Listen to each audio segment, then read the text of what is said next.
In October 2004, I moved Sarah, my 42-foot ketch, from the Patuxent River in Maryland to Fort Pierce, Florida. This video is a record of that trip down the Atlantic Intracoastal Waterway to Florida.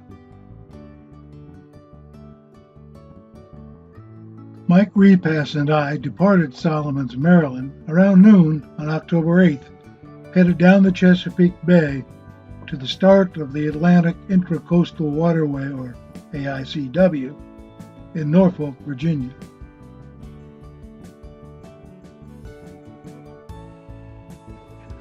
There was little or no wind that day, so we motored through the afternoon.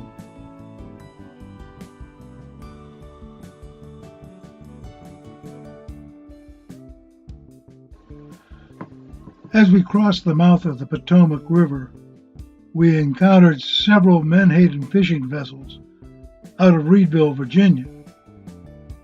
This encounter allowed me to practice the target tracking feature of my radar and chart display. You can barely see the two targets on the display as we approach the Great Wicomico River.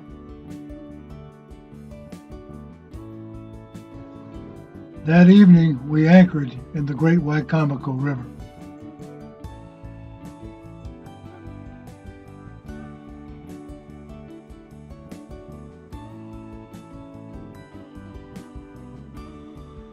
The next day, we planned to get as far into the AICW as possible, so we got underway shortly before dawn.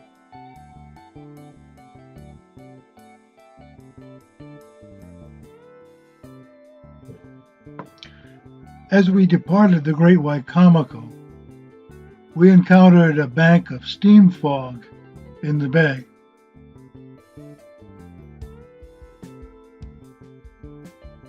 The fog eventually burned off as the sun rose. The rest of the day was a motor trip in a flat calm.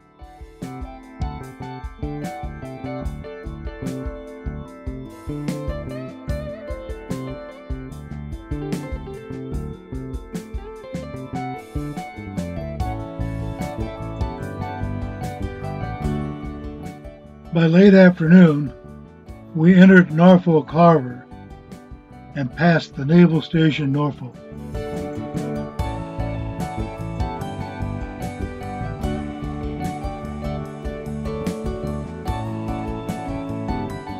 Shortly afterward, we entered the AICW at Hospital Point and were able to get through the first set of bridges and the lock at Great Bridge. We took a berth for the night at the Atlantic Yacht Basin, just past the lock and bridge at Great Bridge. The next day, we departed the Atlantic Yacht Basin in mid-morning for the short trip to Coinjock, where we would be joined by Steve Angst. Mike and I were now into the routine of ICW traveling, one of us actively steering the boat in the narrow channel, and the other relaxing with a book or taking a nap.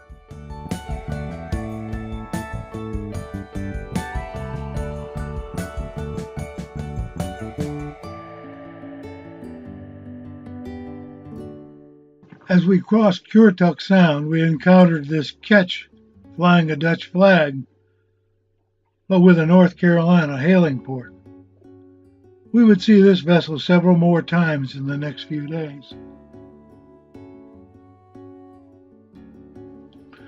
This is the ferry that crosses Currituck Sound between Knott's Landing and Currituck, North Carolina.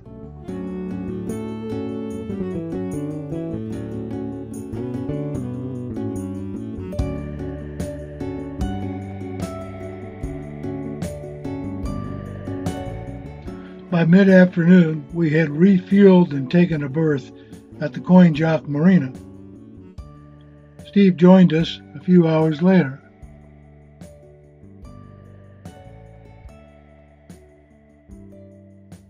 We had another long trip planned for the next day, to cross Albemarle Sound, the Alligator River, and the canal to the Pungo River.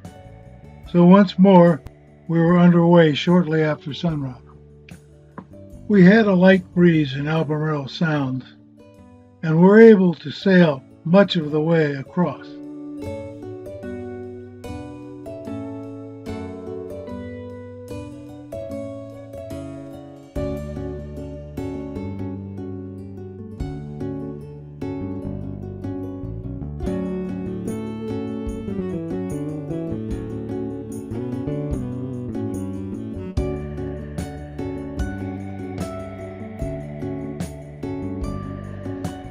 The day was sunny and pleasant, but still a little cold. This was October after all.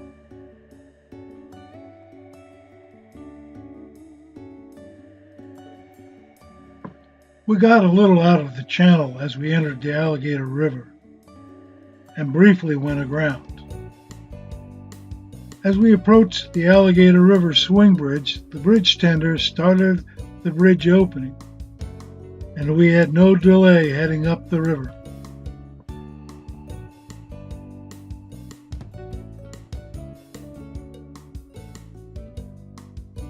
Then we entered the Alligator Pungo Canal. It was late in the afternoon, and we hoped to clear the canal before dark so we could find an anchorage. The sun was just setting as we cleared the end of the canal and turned into the head of the Pungo River. This turned out to be one of my favorite anchorages on the AICW.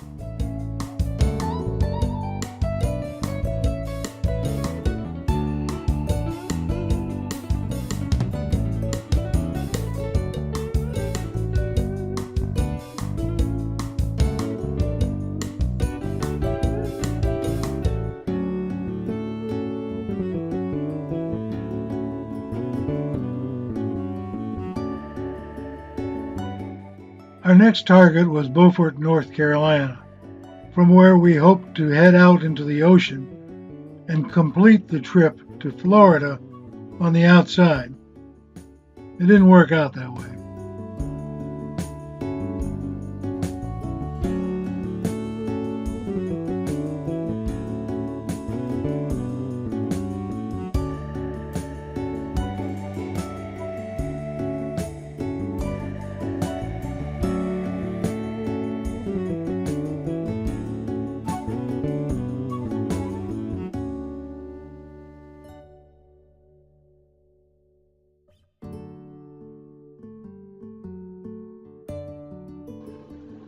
On the way to Beaufort, we crossed the Pamlico and Neuse rivers. On the Neuse, we encountered a number of commercial vessels, as well as large motor yachts.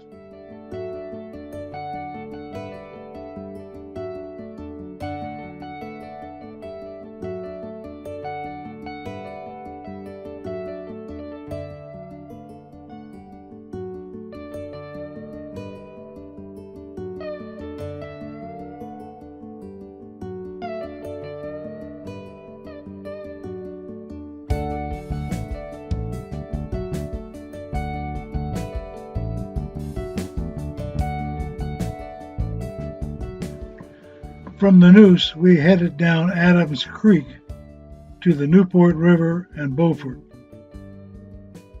We took a berth for the night at the Beaufort City docks.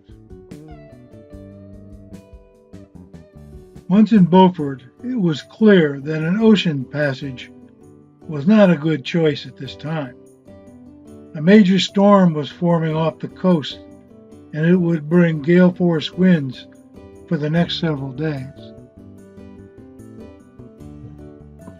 So we stayed put in Beaufort, waiting out the storm and enjoying the 10-cent shrimp at Clausen's restaurant.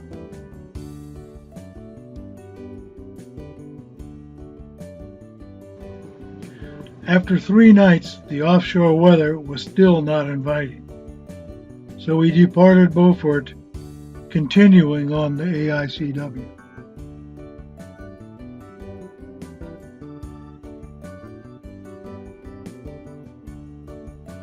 In this area, it is very shallow, just outside the channel.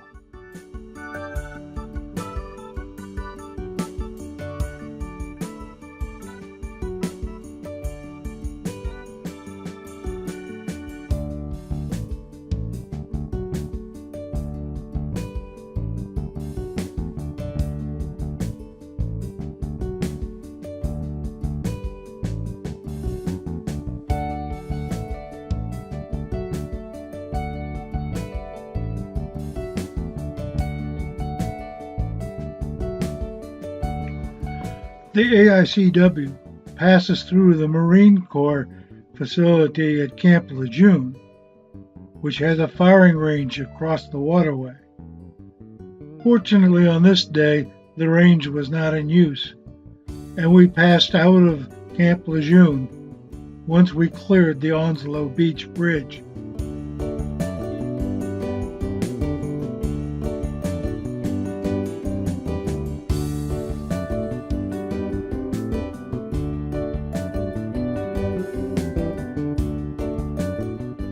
We were just able to make the 5 p.m. opening of the Surf City Bridge, but now we needed to find an anchorage or a marina before dark. Anchorages are few and far between in this part of the AICW, so we took a berth at the Harbor Village Marina.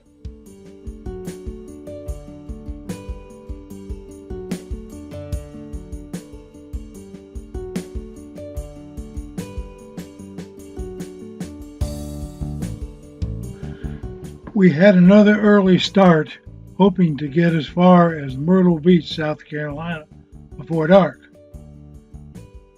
We passed through the Wrightsville Bridge and the congested waterway between here and Carolina Beach, North Carolina.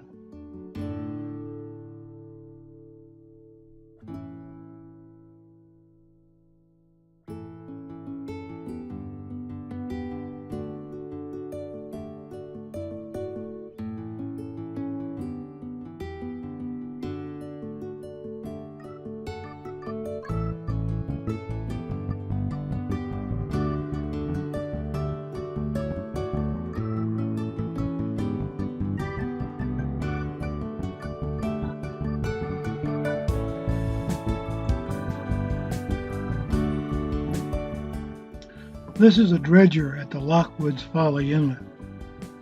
Congress had recently authorized more funds to the Corps of Engineers to dredge many parts of the AICW that have been silting in.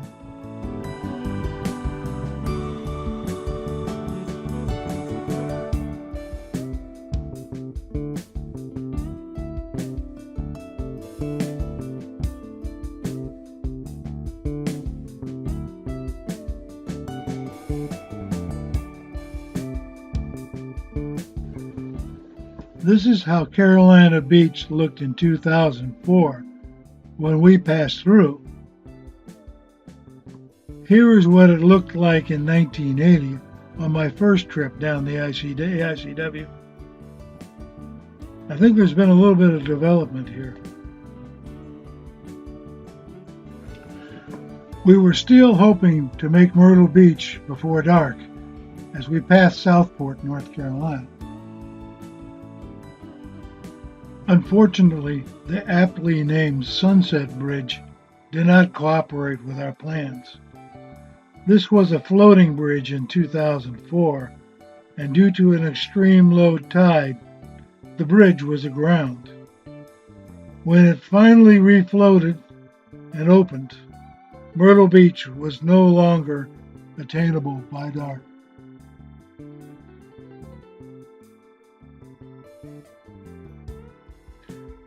Instead, we found space in the very crowded anchorage on the Calabash River, near the Little River Inlet.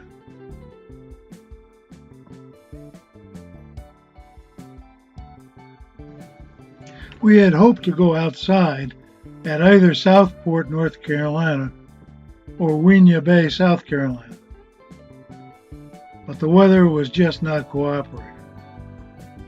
So we were stuck in the AICW for a few more days. We passed through the tacky town of Little River, South Carolina, with its casino boats and parasail operations.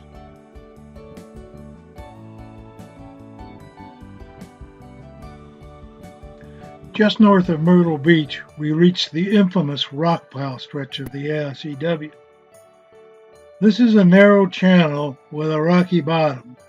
There's a local industry built around repairing bent propellers and drive shafts on boats that drifted out of the channel.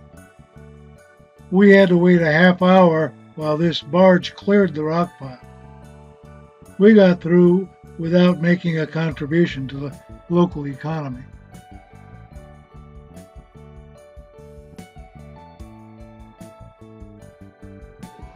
We needed to take on fuel, so we stopped for the night in Georgetown, South Carolina.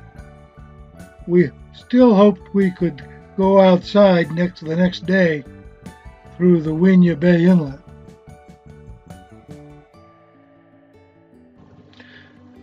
No such luck, so we turned off Wateway Bay and re-entered the AICW through the Estherville-Minim Canal.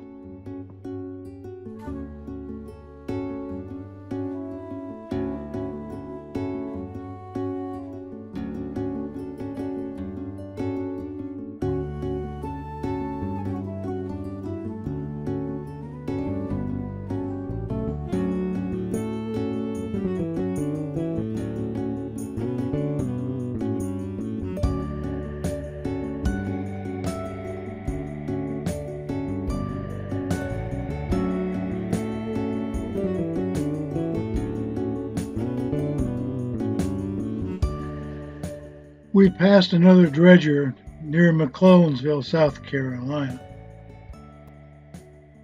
Now we were in the real South Carolina low country and could see shrimp boats working on the other side of the marsh.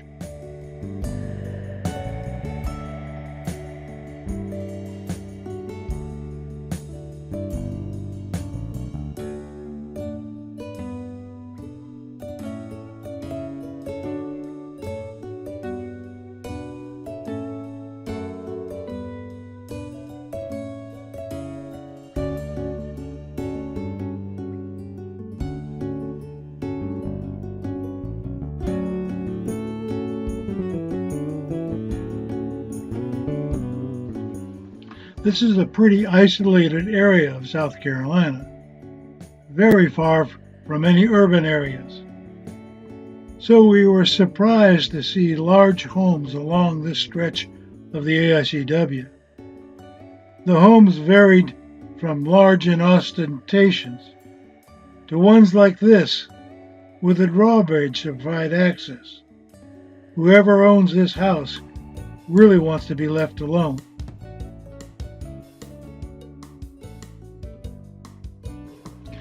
Once more, a restricted bridge opening prevented our getting to our planned destination of Charleston before dark. We could not reach the Ben Sawyer Bridge before it closed for rush hour, so we took a berth at the Isle of Pines Marina.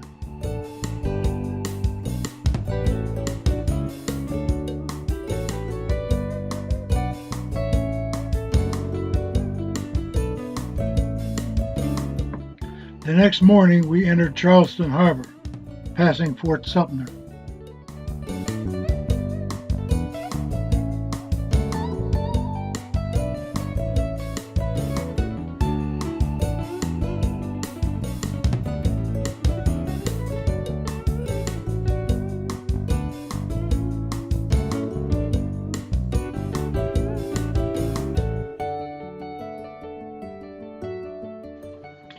The Ravenel Bridge was still under construction in 2004.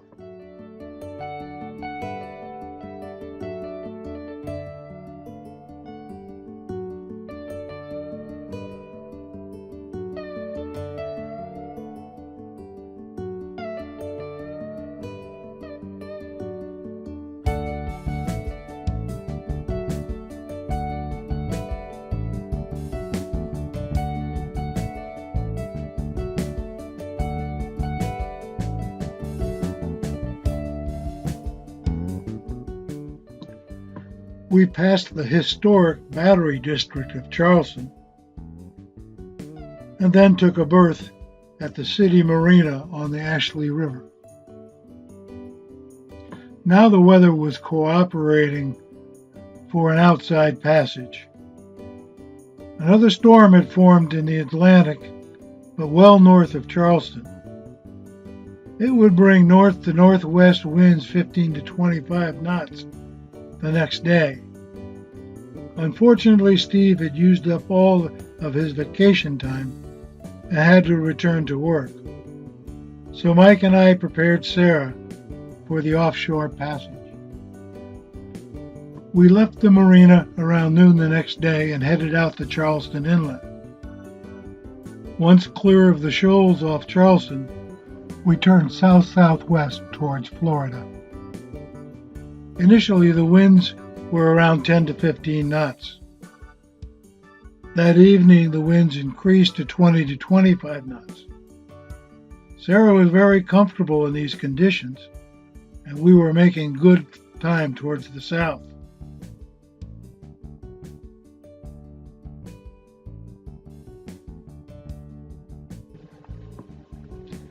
By sunset of the next day, we were off the coast of North Florida.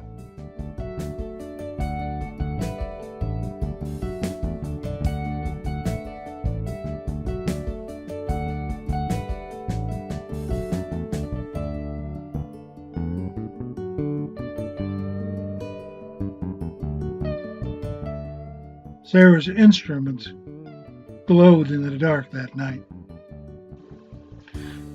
The next morning, it was not clear we could reach the Fort Pierce Inlet before dark. I was reluctant to enter an unfamiliar inlet after dark. We briefly considered putting into Port Canaveral, but decided to continue on and reach the Fort Pierce Inlet 1/2 hour before sunset, and then took a berth at the Harbortown Marina.